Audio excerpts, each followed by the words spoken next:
빌립보서 1장 1절로 2절 말씀입니다.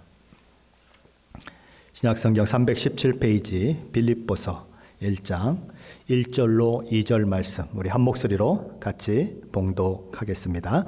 그리스도 예수의 종 바울과 디모데는 그리스도 예수 안에서 빌립보에 사는 모든 성도와 또한 감독들과 집사들에게 편지하노니, 하나님 우리 아버지와 주 예수 그리스도로부터 은혜와 평강이 너희에게 있을지어다. 아멘. 우린 지금 참 많이 어려운 시기를 그렇게 보내고 있습니다.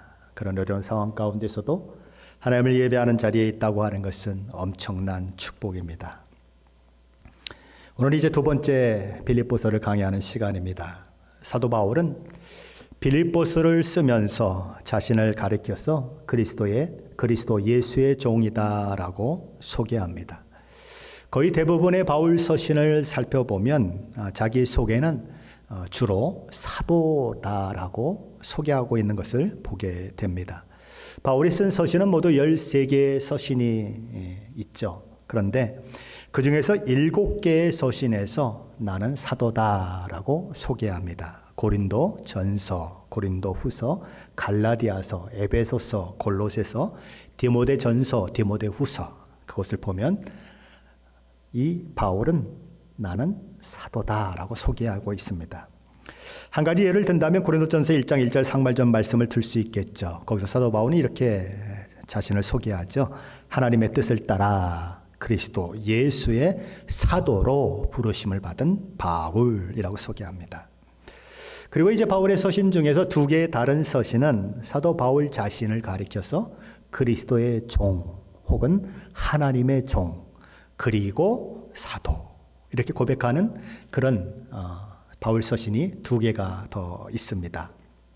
거기서는 종이라고도 소개하고 또 사도라고도 소개하죠. 로마서와 디도서가 그에 해당되죠.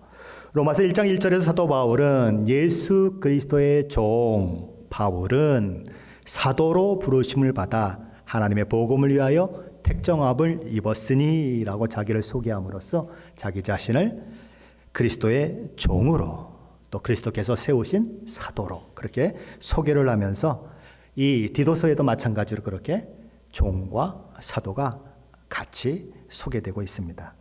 자, 그러면 종과 사도를 소개하는 이 2가지 서신, 로마서와 디도서를 포함해서 사도 바울이 쓴 13개의 서신 중에서 사도라고 하는 말로 자기를 소개하는 서신은 모두 몇 개일까요? 앞에서 7개고 그리고 종과 사도로 소개하는 것이 2개니까 몇 개죠? 9개의 서신에서 모두 자신을 사도라고 소개하고 있다는 것입니다. 거의 대부분의 편지에서 사도 바울은 자신이 사도임을 밝히고 있는 거죠. 그렇게 사도 바울이 자기의 사도성을 강조하고 있는 것은 내가 이래봬도 사도야 라고 뽐내거나 자랑하려고 하는 것이 아닌 것입니다. 사람들로부터 그의 사도성이 늘 공격을 받았어요. 왜냐하면 그는 예수님을 따라다닌 그런 사도는 아니에요. 예수님을 따라다녔던 제자들이 있었지만 그는 그 시절에 예수를 믿지 않는 사람이었고 예수를 믿는 사람들을 심히 핍박하던 사람이었습니다. 그런데 그가 다메섹 도상에서 부활하신 예수 그리스도를 만나고 그것에서 완전히 변화되고 거기서 사도로 임명을 받아 그 사도의 모든 일들을 감당했기 때문에 찾고 사람들은 너는 예수님을 따라다니는 사람도 아니지 않느냐, 예수님이 살아계실 때에 함께했던 사람도 아니지 않느냐, 제자 12에 속한 사람도 되지 않았지 않느냐라고 그의 사도성을 계속 공격했던 것입니다. 그의 사도성이 공격을 받는다고 하는 것은 어떤 의미가 있습니까? 그가 사도로서 복음을 증거했는데 그의 사도성이 무너지면 그가 전한 복음도 무너지는 그런 현상이 생기게 되는 거죠. 그가 썼던 13개의 서신까지도 다 무시되는 일들이 사도성이 무너지면 일어나는 그런 현상이 되는 것입니다. 그래서 그는 늘 서신을 쓰면서 내가 그리스도의 사도다라고 하는 것을 밝히고 있는 것입니다. 반면에 종이라고 하는 표현도 나오지 않고 사도라는 표현도 나오지 않는 서신이 세 개가 있습니다.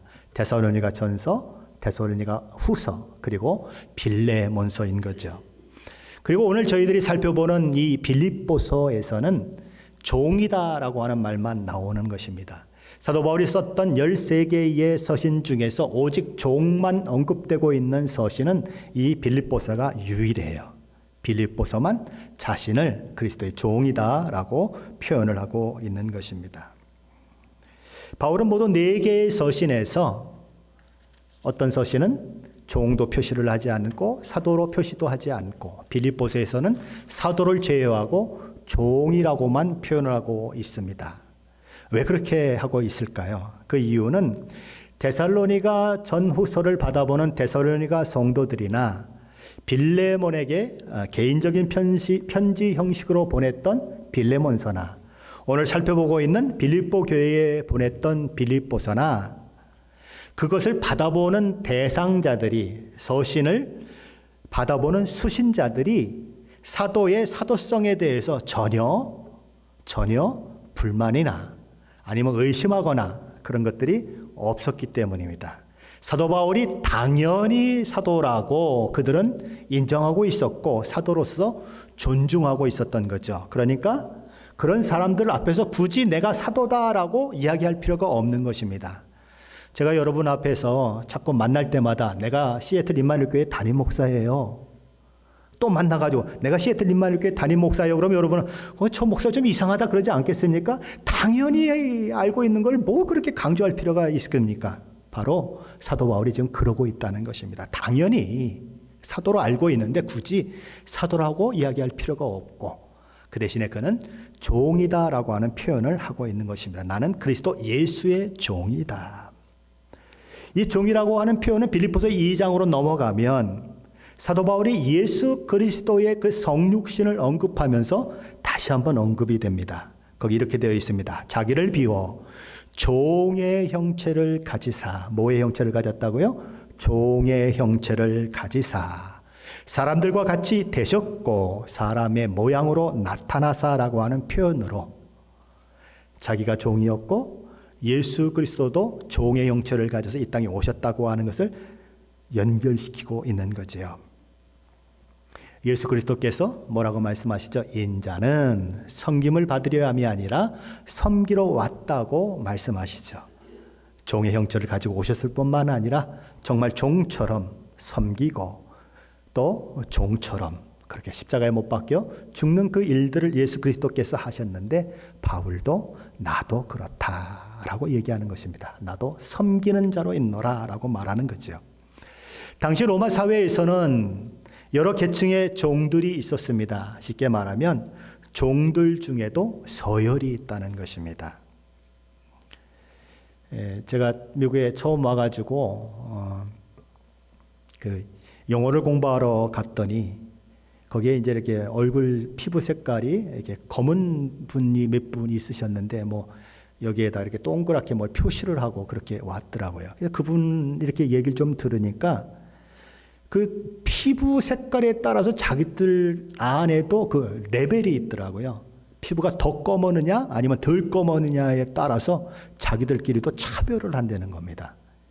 그것처럼 이 종들도 이 여러 계층이 있었다는 거죠. 그런데 빌립보에서 언급되고 있는 종이라고 하는 단어는 가장 하찮은 일을 하는 최하급 종을 말하는 것입니다. 둘로스라고 그러는데 그들에게는 권리도 없고 자유도 없고 자기 주장을 할 방법도 없습니다. 죽고 사는 것도 자기 마음대로 할 수 없고 오직 주인이 결정합니다. 결혼한 노예가 있습니다. 아이를 낳았어요? 그럼 누구 아이입니까? 뭐 당연히 부모의 아이가 되어야 하지만 부모의 아이가 되는 것이 아니라 주인의 아이가 되는 것입니다. 바로 그것이 둘로스, 종이라고 하는 빌립보서에 사용하고 있는 종의 의미인 것입니다. 바울은 바로 그 종이라고 자신이 그리스도 예수의 종이라고 가장 하급층에 있는 종이라고 얘기하는 것입니다. 바울은 이전에 죄의 종이었어요. 죄에 팔려서 죄의 종이 되어서 죄 가운데 살다가 죄로 말미암아 영원한 형벌에 처해질 그런 사람이었습니다. 그러나 그는 다메섹으로 가는 길에서 부활하신 예수님을 만나고 그의 죄의 종의 사슬이 벗겨지는 것입니다. 그를 얽어매고 사망으로 끌고 갔던 죄의 사슬이 완전히 끊어지는 거죠. 예수 그리스도의 대속의 죽음과 부활의 복음을 믿고 그는 죄로부터 자유케 되었고 완전히 다른 사람이 되어서 옛사람은 죽고 새 사람이 되었다라는 고백을 하는 사람이 되었던 것이죠. 이제 바울은 이런 고백을 하는 것입니다. 그때 나는 죄의 종이었습니다. 그러나 지금은 그리스도 예수의 종입니다 라고 얘기하는 거예요. 그래서 그는 그 벅찬 감동을 가지고 오늘 빌립보서를 통해서 나는 더 이상 죄의 종이 아닙니다. 그리스도 예수의 종입니다 라고 선언하면서 자신을 예수의 종으로서 소개하면서 자기 권리를 주장할 수 없는 종입니다. 언제나 예수님이 원하시면 그것에 목숨을 다해 순종해야 하는 나는 종입니다. 내가 죽고 사는 것 또한 예수 그리스도께 달려있는 그런 종입니다라고 그는 고백하고 있는 것입니다. 그게 사도 바울의 고백인 거예요. 나는 그리스도 예수의 종이다. 종종 목사를 향해서 종이라고 부르죠. 근데 어떤 분들이 기도하다가 주의 종을 그러려니까 조금 미안해가지고 주의 종님을 불쌍히 여겨주십시오라고 그럽니다. 종이 종님이 어디 있습니까? 다 종은 종이에요. 목사만 종일까요? 여러분들도 주의 종인 것입니다. 사도 바울의 고백처럼 나는 그리스도 예수의 종이라고 고백하는 사람들이 저와 여러분인 것입니다. 주님으로부터 너무 큰 사랑을 받았기 때문에 그 사랑에 매여서 스스로 종이 되어 주님을 섬기는 사람, 그것이 예수 그리스도의 종된 저와 여러분인 것입니다. 사랑을 해보셨지요? 사랑을 하면 어떤가요? 사랑을 하면 상대를 섬기는 것이 힘들지 않습니다. 사랑을 하면 상대를 위해 희생하는 것이 손해가 되지 않습니다. 눈이 오고 추워서 발을 동동 구르는 그 시간에도 사랑하는 사람을 만나기 위해서 길거리에서 보내는 30분은 꿈처럼 지나갑니다. 30분 늦게 왔다고 구박하지 않아요. 왜요? 너무 사랑하니까. 사랑하면 내 모든 것을 내어줄 수 있습니다. 아깝지가 않습니다. 주어도 기쁨이 넘쳐나는 거지요. 사도 바울은 종이 되었기 때문에 행복한 것입니다. 종이 되었기 때문에 그의 신앙생활이 맛이 느껴지고 종이 되었기 때문에 그의 삶에 활기가 넘치는 거예요. 그런 사람이 누구라고요? 사도 바울과 같이 은혜를 입은 저와 여러분이라는 것입니다. 혹시 신앙생활이 힘든 분들이 있으십니까? 의무로 느껴지고 왜 나만 이런 일을 해야 돼? 왜 내가 자꾸 이런 것들을 시키지? 그런 생각이 드는 분들이 있습니까? 주님께 드리는 것이 아깝다고 느껴지는 분들이 있습니까? 그렇다면 돌아보셔야 합니다. 왜요? 신앙이 병들었다고 하는 위험 증상이에요. 믿음이 병들었다고 하는 신호인 것입니다. 사랑하면 그런 말 할 수가 없어요. 정말 하나님을 사랑하면 그렇게 생각할 수가 없어요. 사도 바울은 종이면서도 기쁨과 벅찬 감동에 빌립보서 1장 1절에서 이렇게 얘기하는 것입니다. 그리스도 예수의 종 바울과 디모데는 그리스도 예수 안에서 누구에게 편지하노니. 그는 이렇게 얘기하는 것입니다. 바울과 디모데는. 빌립보서의 저자가 누구라는 것입니까? 바울과 디모데라는 거죠. 하지만 빌립보서를 한번 읽어보셨습니까? 빌립보서를 쭉 읽어보면 어디를 보아도 디모데가 빌립보서의 저자라고 하는 생각이 들지 않습니다. 빌립보서의 저자가 바울과 디모데라고 하는 생각이 전혀 들지 않는 것입니다. 사도 바울도 빌립보서를 기록하면서 우리는 이라고 기록하지 않고 내가, 나의, 내라고 하는 1인칭 단수를 쓰면서 자기가 말하는 것으로, 자기가 기록한 것으로 그렇게 표현을 하고 있는 것들을 보게 되는 거예요. 엄밀한 의미에서 빌립보서의 저자는 바울과 디모데가 아니에요. 그럼 누가 저자입니까? 바울이 저자인 것입니다.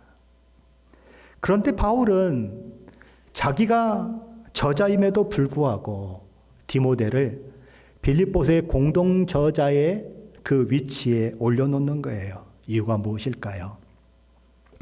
디모데는 사도 바울과 함께 2차 선교로 여행을 떠났던 실라와 빌립보 교회를 개척한 그런 사람입니다. 바울의 동역자예요. 사도 바울은 그 디모데를 아들과 같이 취급했습니다. 영적인 아들과 같이 취급을 했죠. 그만큼 나이도 많은 차이가 났겠죠. 디모데와 바울의 그 관계는 굉장히 깊은 관계인 것입니다. 서로를 신뢰할 수 있는 관계인 것입니다. 그런데 바울은 자기를 사도라고 생각하며 그 권위를 인정해주고 존중했던 빌립보 교회 성도들에게 나의 권위를 인정하고 나를 존중했던 것처럼 디모데도 너희에게 존중을 받고 디모데의 권위도 인정받았으면 좋겠다라고 하는 마음을 가지고 있는 것입니다. 그래서 그 마음을 담아서 디모데를 빌립보서에 기록하는 그 일들의 공동 저자로 이름을 올려놓고 있는 것입니다. 사도 바울의 이 마음은 빌립보서 2장 19절로 25절 말씀에서도 나타납니다. 사도 바울은 거기서 디모데를 아주 높이 칭찬합니다. 나와 뜻을 같이 하여 너희 빌립보 교회 성도들의 사정을 참 마음으로 생각할 자가 내게는 오직 디모데 한 사람밖에 없다라고 그는 선언해요. 그리고 그가 어떻게 사도 바울과 함께 고난을 받았는지, 복음을 위해서 고난을 받았는지를 이야기합니다. 그리고는 내가 이 디모데를 너희에게 보내려고 마음 먹었으나 그보다는 너희가 병든 것 때문에 근심하고 걱정했던 에바브로디도, 너희가 나를 돕기 위해 이 로마에 파송했던 에바브로디도를 너희에게 보내는 것이 더 낫다고 생각하여 내가 디모데 대신에 그를 보내기로 했다고 사도 바울은 적고 있는 것입니다. 그냥 보통 편지 같으면 디모데를 막 칭찬할 필요가 없죠. 그가 어떤 사람임을 얘기할 필요가 없어요. 그냥 뭐라고 얘기하면 됩니까? 내가 에바브로디도 편에 편지와 함께 이렇게 보낸다라고 얘기하면 되는 거죠. 그런데 디모데를 한껏 축켜 세우는 것입니다. 그리고 디모데가 어떻게 정말 수고했는지를 그렇게 드러내는 거예요. 그러고 나서는 그 대신에 에바브로디도를 보내기로 했다라고 이야기하는 것입니다. 사도 바울이 디모데를 세워주고 싶은 마음이 바로 거기서도 나타나는 것입니다. 그것이 사도 바울의 마음인 것입니다. 그래서 사도 바울은 디모데를 공동 저자에 올려놓기도 하고 그러는 것이지요.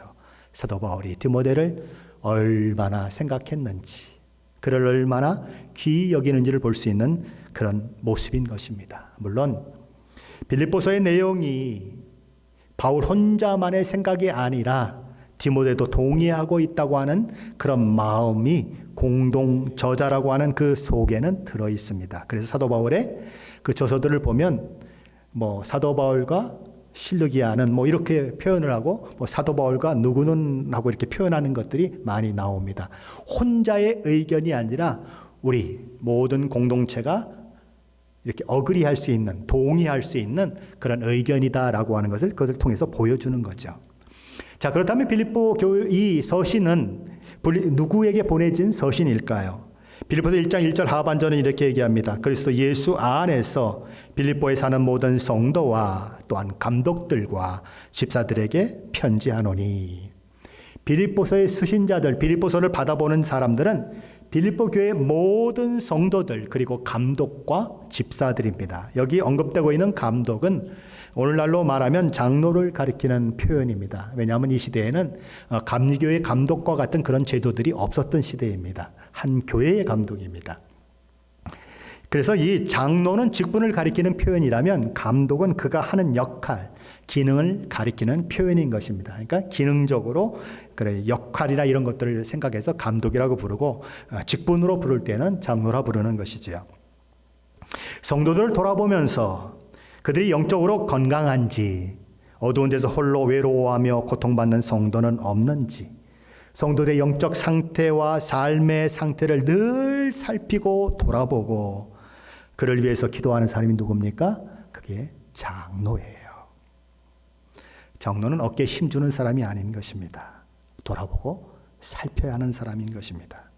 그리고 그 일을 돕기 위해서 세워진 자들이 누구입니까? 집사들이에요.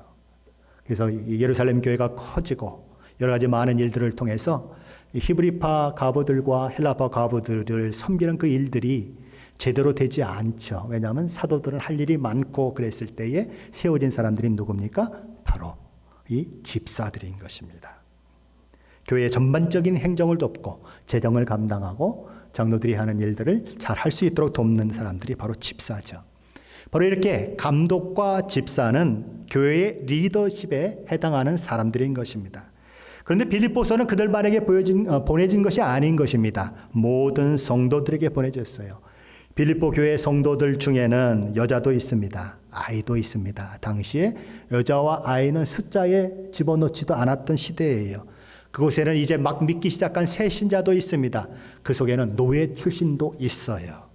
그런데 그들 모두를 아우르는 모든 성도에게 보내진 편지가 어떤 편지냐? 빌립보 이 교회에 보낸 편지라는 것입니다. 한국 교회의 특징 중에 하나는 호칭을 매우 중요하게 생각합니다. 한국에서 교장 선생님이라고 불리우는 사람은 미국에 와도 교장 선생님으로 불려야 기분이 좋아요. 한국 교회만이 가지고 있는 아주 특별한 그런 모습인 것입니다.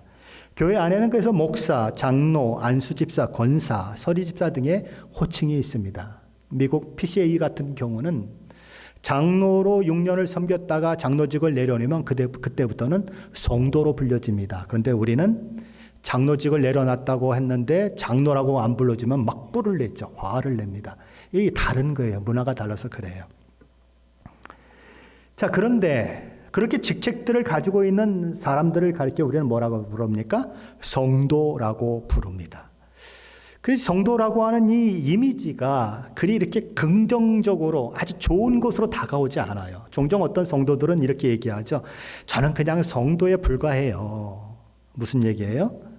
저는 교회에서 별로 중요하지 않다는 거죠. 저는요, 장로도 아니고요, 안수집사도 아니고요, 권사도 아니고요, 그냥 별거 아닌 성도예요 라고 이야기하는 것입니다. 그런데 그렇게 말해서는 안 되는 호칭이 성도라는 것입니다. 성도는 그렇게 말할 수도 없고 그렇게 함부로 취급해서는 안 되는 엄청난 의미를 가지고 있는 호칭이라는 것입니다. 그것은 총회장보다, 담임 목사보다, 장로보다 더 위대한 호칭이에요. 우리는 그것을 찾고 놓치고 있죠. 성도라고 하는 말은 복수입니다. saints, 그러니까 S-A-I-N-T-S, 그러니까 S가 붙어서 복수형입니다. 그런데 한 사람 한 사람을 지칭하는 단수는 뭐죠? saint가 뭡니까? 성자, 성도는 성자들이라는 말입니다. 가톨릭 교회는 시성식을 하죠. 그래서 그 시성식을 통해서 성자를 이렇게 만들어내죠. 어떤 특정인의 삶을 쭉 살펴봐서 정말 거룩한 삶을 살았다, 정말 다른 사람의 모험이 될 만한 그런 삶을 살았다라고 생각되는 사람들을 성자로 이렇게 추인해서 세우는 것입니다. 그래서 성 어거스틴, 성 베네딕토, 성 안토니오라고 하는 그런 말들이 그렇게 생겨나는 거죠. 여기 성이라고 하는 말은 세인트, 성자라는 말이죠. 성자 어거스틴, 성자 베네딕토, 성자 안토니오가 되는 거죠. 하지만 성경을 살펴보면 가톨릭에서 부르는 것처럼 어떤 일정한 기준을 만족하고 그의 삶이 정말 다른 사람이 보기에 흠모할 만한 그런 삶이어야만 성자가 된다고 얘기하지 않습니다. 그 사람만 세인트라고 얘기하지 않아요. 너무 평범해 보이고 때로는 실수하고 넘어지고 아이고 저 사람이 정말 교회 다니는 사람 맞어라고 불리운다고 할지라도 그가 정말 예수를 믿고 있다면 그를 가리켜서 성경은 성자, 성도라고 부르는 것입니다. 예수 믿는 모든 성도는 세인트인 거예요. 성자, 거룩한 사람들인 것입니다. 서창규 그렇게 돼야 한다는 것입니다. 성경이 이야기하는 것입니다. 고린도전서의 사도 바울은 수신자인 고린도 성도들을 향해서 이렇게 기록하고 있습니다. 고린도전서 1장 2절 상반절 말씀이죠. 고린도에 있는 하나님의 교회 곧 그리스도 예수 안에서 거룩하여지고 성도라 부르심을 받은 자들. 저와 여러분이 성도라 불리우는 것은 왜 그렇게 불리울 수 있을까요? 저와 여러분이 잘났기 때문일까요? 무언가 엄청난 업적을 이뤘기 때문일까요? 아닌 것입니다. 저와 여러분이 성도인 것은 하나님께서 저와 여러분을 성도라 불러주셨기 때문에 성도예요. 예루살렘 성전에서 수많은 그런 그릇들이나 이런 것들이 있었죠. 기기들이 있었죠. 그것이 어떻게 거룩한 그릇이 됩니까? 그것이 어떻게 거룩한 그런 기기들이 됩니까? 구별하여 따로 그렇게 거룩하게 구별된 것으로 만들었기 때문에 구별이 되는 것이고 거룩하다고 불림받는 것처럼 저와 여러분은 죄인이었어요. 그런데 그리스도 예수와의 관계 때문에 거룩한 무리로 성도로 불림받은 자들이 된 것입니다. 저와 여러분은 세인트예요. 성 어거스틴과 똑같은 호칭을 부를 수 있는 그런 사람들인 것입니다. 자, 그렇다면 참된 성도, 참된 그리스도인의 특징은 무엇일까요? 사도 바울은 오늘 본문 1절, 2절 말씀을 통해서 참된 성도의 세 가지 특징을 언급하고 있습니다. 참된 성도의 첫 번째 특징은 1절 말씀 속에 언급되고 있습니다. 1절 말씀을 가만히 보십시오. 사도 바울은 빌립보에 사는 모든 성도라고 말하지 않고 그리스도 예수 안에서 빌립보에 사는 모든 성도다라고 말합니다. 그가 말하는 성도는 어떤 사람이 성도라고요? 그리스도 예수 안에 있는 자가 성도라는 것입니다. 교회에는 성도라고 불리우는 수많은 사람들이 있습니다. 그러나 그리스도 예수 안에 있는 사람들이 많이 있어요. 그들은 사실상 성도가 아닌 것입니다. 예수 믿기만 해, 믿는다고 고백만 해, 그냥 내가 따라하는 기도 따라하기만 해, 그럼 너는 예수 믿는 사람이야 라고 해서 자기 예수 믿었다고 생각하는 사람이 너무 많은 것입니다. 물론 진심으로 그렇게 고백을 해서 그 작은 고백을 가지고 예수 믿는 사람이 있을 수 있습니다. 그러나 많은 경우는 속아요. 내가 예수 믿는다고 손을 들었다는 것 때문에, 예수 믿는 사람 나오십시오 초청했을 때 나와서 기도받았다는 것 때문에 내가 예수 믿는 사람이라고 착각하는 사람이 교회에 너무 많아요. 사도 바울은 성도는 그리스도 예수 안에 있는 자다라고 말하는 것입니다. 영적으로 그리스도와 결합된 사람, 그리스도를 머리로 하는 사람, 그리스도의 몸의 지체가 된 사람이 누구냐? 성도다라고 얘기하는 것입니다. 사람들은 빌립보서를 가리켜서 기쁨의 서신이라고 말합니다. 빌립보서는 모두 4장으로 되어 있고 104절로 구성되어 있습니다.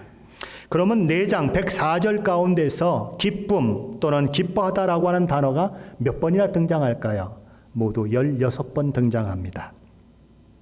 그래서 그런 기쁨, 기뻐하다라고 하는 단어가 16번이나 나타나고 있기 때문에 사람들은 빌립보서를 가리켜서 기쁨의 서신이라고 말합니다. 자, 그렇다면 빌립보에서 그리스도라고 하는 단어는 몇 번이나 나올까요? 아마 일부 예배 나오신 분들은 이미 알고 계실 것입니다. 무려 38번 나옵니다. 기쁨, 기뻐하다라고 하는 단어는 16번 나오는데 그리스도라고 하는 단어는 38번 나옵니다. 제가 직접 세봤습니다. 2배하고도 몇 번이 더 많습니까? 6번이 더 많아요. 기뻐하다, 기쁨이라고 하는 단어보다 그거 곱하기 2 더하기 6을 해야 38이 되는 것입니다. 이 정도라면 빌립보서는 온통 그리스도라고 하는 단어로 가득 찼다고 봐도 과언이 아닌 것입니다. 아니 그러면 빌립보서를 가리켜서 기쁨의 서신이라고 하기보다는 어떤 서신으로 보는 게 더 맞아요? 그리스도의 서신이라고 보는 게 더 맞죠. 그러므로 빌립보서의 주제는 기쁨이 아닙니다. 어떤 기쁨입니까?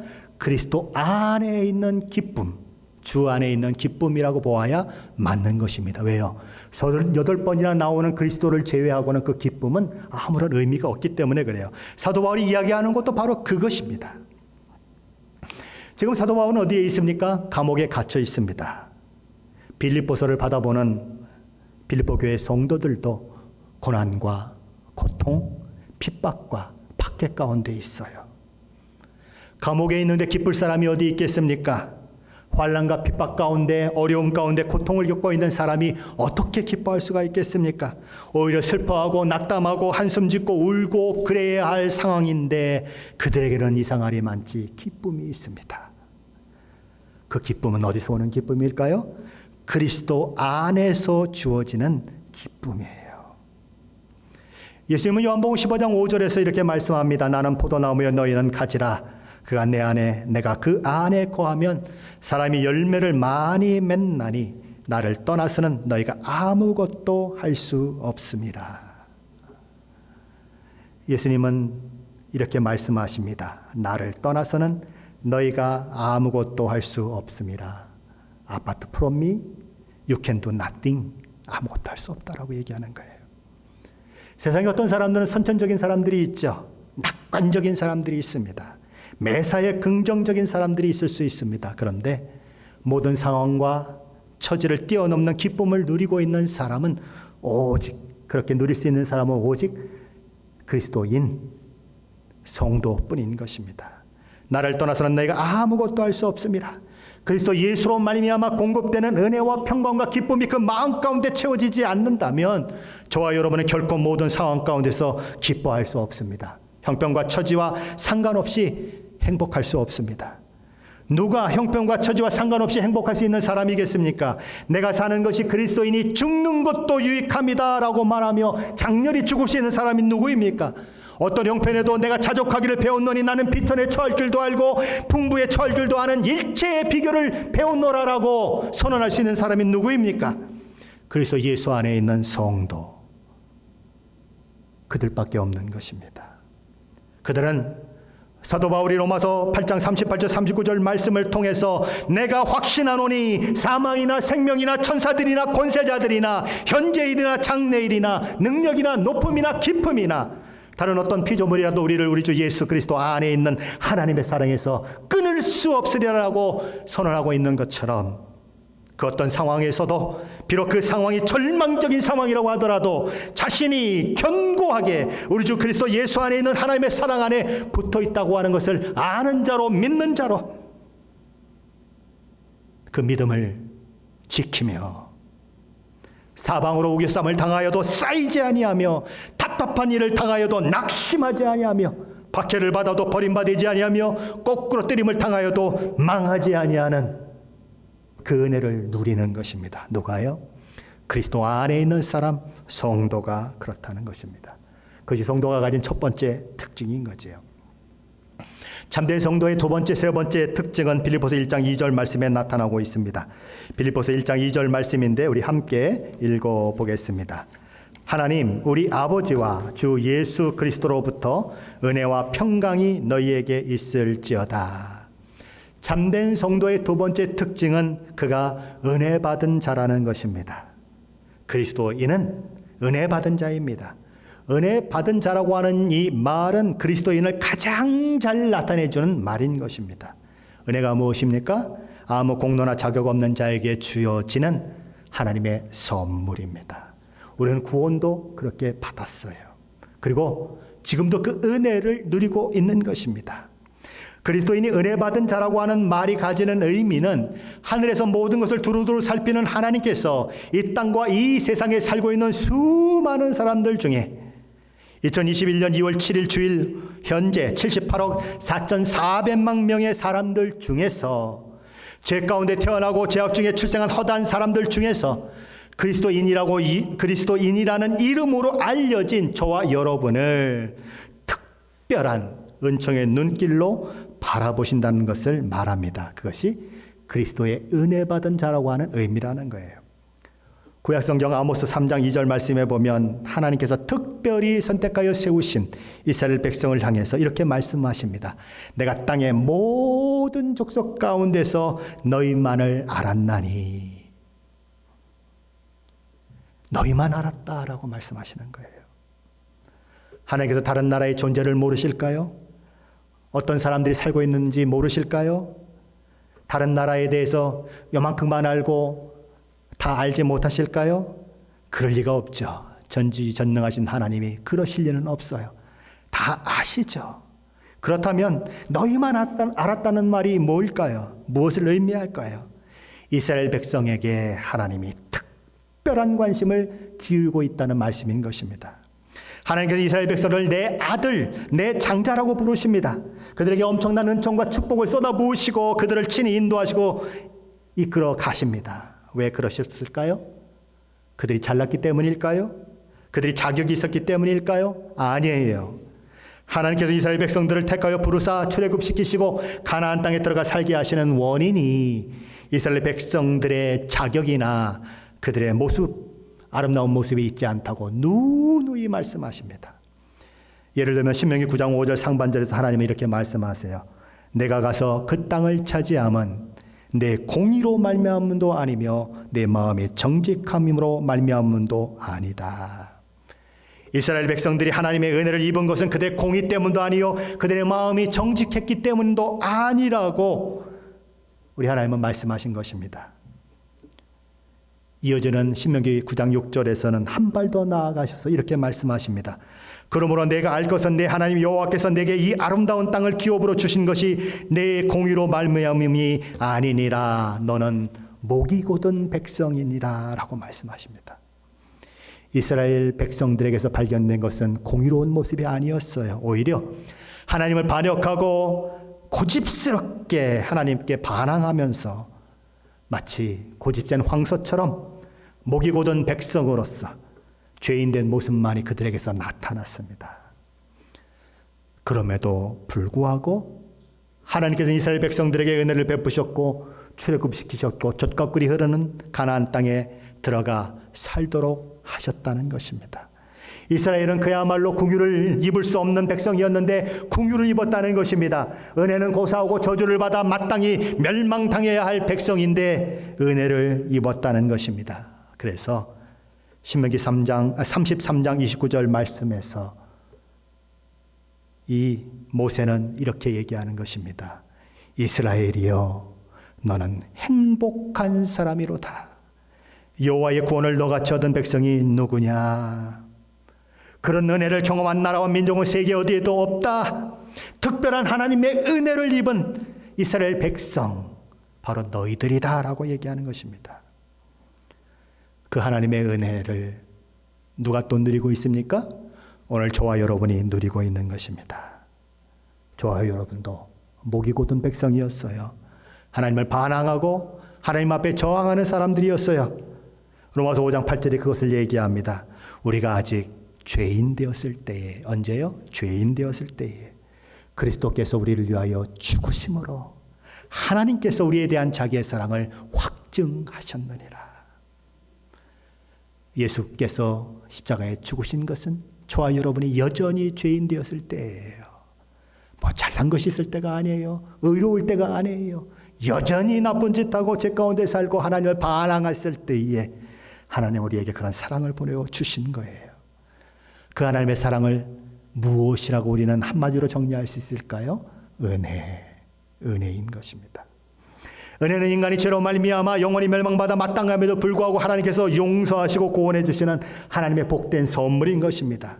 그리스도인은 여전히 세상에 살지만 세상에서 건진받고 따로 구별된 사람들인 것입니다. 그리고 하나님께서 특별히 은혜를 베푸셔서 구별하셨다고 하는 사실을 너무나 잘 알기에 오늘 우리의 삶 가운데서 어두운 세상을 살아가는 이 삶 가운데서 나도 나를 구별하신 하나님의 그 목적을 따라 구별되게 살겠다고 다짐하며 하루하루를 구별된 자로 살아가는 사람인 것입니다. 빌립보서는 바로 그런 사람들에게 보내진 서신인 것입니다. 사실상 세상 사람들과는 예수 믿지 않는 사람들과는 전혀 상관없는 말씀이에요. 이 말씀은 예수 그리스도를 믿지 않는 성도들에게는 전혀 성도가 아니죠. 예수 믿지 않는 사람들에게는 전혀 적용될 수 없는 말씀입니다. 오직 성도만이 받아들일 수 있고 성도만이 누릴 수 있는 말씀인 것입니다. 혹시 예수 믿은 지 10년이 넘고 20년이 넘고 30년이 넘으셨는데 이 하나님의 은혜라고 하는 말이 세월이 갈수록 더 가슴에 와닿지 않고 그 은혜 때문에 마음의 감사가 일어나지 않는다면 정말 그렇다면 뭔가 문제가 있다고 생각하셔야 합니다. 나이가 들어가면서 저와 여러분은 무엇을 알게 됩니까? 청소년 시절에는 가끔 엄마 아빠한테 그럴 거면 왜 나를 낳았어? 라고 소리쳤죠. 그런데 내가 시집가보고 아이를 낳아보고 길러보니까 엄마가 나를 이렇게 배 아파서 낳았구나. 엄마가 나를 이렇게 길렀구나. 그래서 나이가 들면서 철이 들어요. 부모님의 은혜가 더 깊이 다가와요. 부모님이 돌아가시고 나면 평상시 잘하지 돌아가시고 나면 더 깊어져요. 부모에 대한 사랑이 더 깊어져요. 그래서 부모님만 생각하면 눈물이 나는 것입니다. 그것이 은혜를 아는 사람의 모습이에요. 예수 믿는 것도 마찬가지예요. 오랜 세월 신앙생활을 했으면 하나님의 은혜가 더 깊이 다가와야 마땅한 것입니다. 성경을 읽고 말씀을 들은 횟수가 그만큼 많아지면 많아질수록 내가 은혜 받은 사람이구나 라고 하는 것이 더 깊이 생각돼야 하는 것입니다. 만약 그렇지 않다면 병든 것입니다. 신앙이 문제가 있는 거예요. 참된 성도의 세 번째 특징은 그가 평강을 누리는 자라는 것입니다. 사도 바울은 은혜와 평강이라고 하는 단어를 종종 사용합니다. 근데 언제나 순서적으로 보면 은혜가 먼저예요. 그리고 평강이 따라 나옵니다. 그 순서가 서로 바뀌는 경우는 없어요. 언제나 은혜를 언급한 이후에 그 다음에 평강을 이야기합니다. 이유가 뭘까요? 그 이유는 어디에 있을까요? 평강은 은혜의 결과로 얻어지는 것이기 때문에 그렇습니다. 은혜가 없이는 평강을 누리는 것이 불가능하다는 것입니다. 로마서 5장 1절이죠. 그러므로 우리가 믿음으로 의롭다 하심을 받았으니 우리 주 예수 그리스도로 말미암아 하나님과 화평을 누리자. 은혜로 의롭다 하심을 받는 것이 먼저이고 그 다음에 하나님과 화평을 누리는 것이 나중인 것입니다. 하나님의 진노 가운데 있었던 우리가 하나님과 화목함을 누리게 되는 것은 은혜의 결과로 누리는 축복인 것입니다. 악인에게는 결코 평강이 없습니다. 진정한 평강은 죄사함받고 의롭게 되어서 하나님과 화평케 된 자들에게만 있는 것입니다. 정말 평강을 얻으려면 은혜를 경험하는 일들이 먼저 있어야 한다는 거지요. 그런데 세상에는 그 사실을 모르는 사람들이 너무 많은 것입니다. 길거리에 가서 누구에게 한번 물어보십시오. 당신은 불행해지기를 원하십니까? 당신은 비참해지기를 원하십니까? 하고 한번 물어보십시오. 그러면 아마 미친 사람 취급할 것입니다. 왜요? 그런 사람은 아무도 없거든요. 사람은 누구나 행복해지기를 원해요. 누구나 평강을 누리기를 원해요. 누구나 기쁨을 누리기를 원합니다. 그래서 오늘 이 시간에도 행복과 기쁨을 찾아서 행복의 무지개를 찾아서 기쁨의 무지개를 찾아서 그냥 애를 쓰고 있는 거죠. 조금만 더 가면 손에 잡힐 것 같습니다. 조금만 돈을 더 벌면 손에 잡힐 것 같아요. 조금만 내 지위가 높아지면 손에 잡힐 것 같아요. 그런데 이루어 보니까 행복이, 기쁨이 아직도 저 멀리 있네요. 아직 멀었구나. 그래서 또 길을 쓰고 달려가는 것입니다. 죽을 힘을 위해서 다해서 달려가는 거예요. 그런데 또 도달해 보니까 행복이, 기쁨이 또 저 멀리 있네요. 그래서 평생을 그렇게 달리고 또 달리다가 인생을 마치는 사람들이 너무 많은 것입니다. 전도서를 기록한 솔로몬은 그런 사람을 대표할 만한 인물이지요. 솔로몬은 전도서 2장 10절에서 자신의 행복과 즐거움, 기쁨을 위해서 무엇이든지 내 눈이 원하는 것을 내가 금하지 아니하며 무엇이든지 내 마음이 즐거워하는 것을 내가 막지 아니했다고 그는 고백합니다. 마음의 즐거움과 행복을 위한 것이라면 무엇이든지 내가 다 해보았다라고 그는 선언하는 것입니다. 자, 그렇다면 솔로몬은 그 일을 통해서 만족을 얻었을까요? 평강을 얻었을까요? 기쁨을 얻었을까요? 그는 11절에서 이렇게 말합니다. 그 후에 내가 생각해 본즉 내 손으로 한 모든 일과 내가 수고한 모든 것이 다 헛되어 바람을 잡은 것이었다. 얻었다는 얘기입니까? 못 얻었다는 얘기입니까? 얻지 못했다는 거죠. 다 헛되어 바람을 잡은 것이었다. 사람들은 종종 묻습니다. 나는 왜 다른 사람처럼 행복할 수가 없을까? 나는 어떻게 하면 행복해질 수 있을까? 뭘 해야 내가 행복해질까?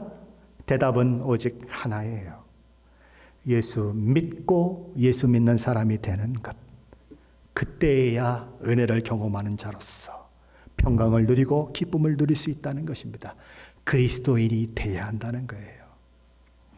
그저 오늘 성경이 얘기하는 것입니다. 사람들은 어떤 것이 평강이라고 생각합니까? 삶에 아무런 어려움도 없고 좋은 일만 계속 되어지면 내가 평강을 누리는 사람이라고 생각합니다. 그러나 저와 여러분이 삶을 통해서 너무나 잘 경험하고 있는 것처럼 항상 좋은 일만 일어나고 아무런 어려움이 없는 인생은 없습니다. 살다 보면 별의별 일을 다 만납니다. 작년부터 시작된 코비드-19 바이러스는 어떻습니까? 인생 오래 사신 분들이 있죠. 70도 넘으시고 80도 넘으시고 90도 넘으신 분들이 있습니다. 그 인생의 별의별 일을 다 경험했는데 모든 분들이 한마디로 이렇게 얘기합니다. 내 생전에 처음 겪는 일입니다. 그렇게 우리는 인생을 살며 별의별 일을 다 경험하게 되는 것입니다. 앞으로 또 어떤 일이 일어날지 누가 알겠습니까? 누구도 고난과 시련, 아픔과 고통으로부터 예외되는 사람은 없는 것입니다. 그런데 그 고통과 아픔, 고난과 시련 속에서 평강을 누리는 사람이 있는 거예요. 기쁨을 누리는 사람이 있는 것입니다. 감옥 안에서도 자유를 누립니다. 평강이 있습니다. 감옥 안에 갇혀 있고 착고에 채여 있는데도 불구하고 찬양을 부리고 그곳에서 감사와 기쁨을 쏟아내는 사람들이 있습니다. 어떻게 가능할까요? 하나님께서 나의 아버지시고 예수 그리스도께서 나의 주인이시고 왕이심을 아는 성도의 삶에 하나님께서 평강을 부어주실 때에 그런 일이 가능한 것입니다. 세상이 줄 수도 없고 세상이 알 수도 없는 하늘의 평강이 부어질 때에만 그런 일들이 가능한 것이죠. 누구도 빼앗을 수 없는 기쁨이 그 마음속에 있을 때에 그런 일들이 가능한 것입니다. 그 일은 그리스도인만 누리는 특권인 것입니다. 그건 어떻게 설명할 수가 없어요. 그리스도인 된 사람만이 아는 거예요. 내가 예수를 믿고 보니까, 내가 예수를 만나보니까 그런 평강이 내게 있는 거예요. 그런 기쁨이 내게 있는 거예요. 그래서 죽음을 넘나들고 아픔의 고통이 밀려오는데도 내 마음이 평안한 거예요.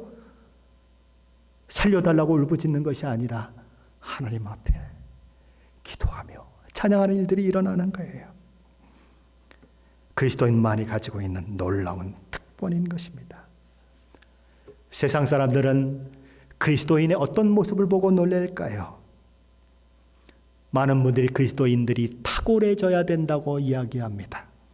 가장 높은 위치, 가장 돈을 많이 버는 위치, 연예인이 돼도 가장 인기를 누리는 위치에 있어서 탁월함을 보여주면 사람들이 놀라고 예수 믿게 될 것이라고 생각합니다. 그러나 정말 그럴까요? 세상에 예수님처럼 탁월한 사람이 어디 있습니까? 예수님을 왕으로 삼으려고 그렇게 사람들이 따라다녔어요. 예수님처럼 기적을 많이 베풀고 유명한 사람이 어디 있어요? 그가 가는 곳에는 모래먼지를 일으키면서 수많은 사람들이 따랐습니다. 그것을 통해서 그들이 예수 믿게 되던가요? 그들이 무엇을 하던가요? 예수님 십자가 못 박힐 때에 십자가에 못 박아라 못 박아라 소리치는 군중이 되지 않습니까? 그걸로는 안 되는 것입니다. 유명한 걸로는 안 돼요. 착각하지 마세요. 돈 많이 벌어서 예수님 일하겠다고요. 착각하지 마세요. 지위가 높아서 예수님 높여드리겠다고요. 착각하지 마세요. 어림없는 소리입니다. 그러면 도대체 세상 사람들은 무엇으로 놀랄까요? 자기들 같으면 절망하는데, 자기들 같으면 그런 상황을 만나면 도무지 일어나지 못하고 넉아웃 되는데, 그것보다 더 큰 상황을 만났는데도 불구하고 절망은커녕 평강을 누리고 있는 사람. 나 같으면 예수를 저주하고 하나님도 없다라고 소리치고 싶은데 그 상황 가운데서도 나는 예수님을 사랑합니다. 하나님은 나의 하나님이십니다라고 고백하는 사람. 왠지 삶이 초월적인 삶을 사는 사람처럼 보이고 그 모든 역경 가운데서 담대한 모습을 보이는 사람. 그 사람을 볼 때 세상은 놀라는 것입니다. 어떻게 저럴 수 있을까? 도대체 믿음이라고 하는 것이 무엇일까? 예수 믿는 것이 도대체 무엇인데 저들은 나와 다른 모습을 가지고 있는가? 그 사실에 놀랄 때 그 사회에는 예수 믿는 사람들이 늘어나고 그 사회에는 예수 믿고 싶은 사람이 늘어나는 것입니다. 이 평강, 이 기쁨이 저와 여러분 안에 있으십니까? 어떤 고통도, 어떤 어려움도, 어떤 상황도 흔들 수 없고 빼앗을 수 없는 그런 평강과 기쁨이 있으십니까? 그 기쁨은 참된 그리스도인 된 사람에게 있는 기쁨이요 평강인 것입니다. 그리스도 안에서, 그리스도 예수 안에서 누리는 기쁨이요 그리스도 예수 안에서 누리는 평강인 것입니다. 그리스도 안에 있기 때문에 그리스도의 놀라운 은혜와 그리스도의 놀라운 복이 그의 삶 가운데 흘러 넘치고 그리스도의 놀라운 사랑이 그의 삶 가운데 넘쳐 흐르고, 그럼으로써 나는 도저히 할 수 없는데 내가 예수 안에 있기 때문에 그 기쁨, 그 평강을 누리는 자들, 예수 믿는 자들인 것입니다. 저와 여러분 안에 그 평강이 있습니다. 그 은혜가 있습니다. 정말 저와 여러분이 예수를 믿고 있다면 분명히 그것이 저와 여러분의 마음에 있습니다. 그 마음을 가지고 세상 속에서 아직도 기쁨을 알지 못하는 사람들, 평강을 얻지 못하는 사람들에게 예수 믿어, 예수 믿어. 내 안에 있는 평강을 못 느끼겠니? 내 안에 있는 이 기쁨을 못 느끼겠니? 내가 왜 이 고통 중에도, 이 어려움 중에도 이렇게 평안할 수 있고 기쁨을 누리고 있는지 그 사실을 너는 무엇 때문인지 알지 못하지 않니? 한번 그 원인을, 그 이유를 너도 알고 싶지 않니? 우리의 삶을 통해서, 우리의 모습을 통해서 우리는 얼마든지 복음의 증인이 될 수 있는 것입니다. 사람들 우리에게 묻죠. 그 소망의 이유가 무엇이니? 그 기쁨의 근원이 무엇이니? 그 평강의 원인이 무엇이니? 묻게 될 것입니다. 그때에 예수 그리스도를 설명하세요. 내가 만난 예수를 설명하세요. 그분이 내 삶에 어떤 일들을 하셨는지 설명하십시오. 복음의 증인이 되는 것입니다. 그런 은혜가 저와 여러분 가운데 있으시기를 예수 그리스도의 이름으로 간절히 축원합니다.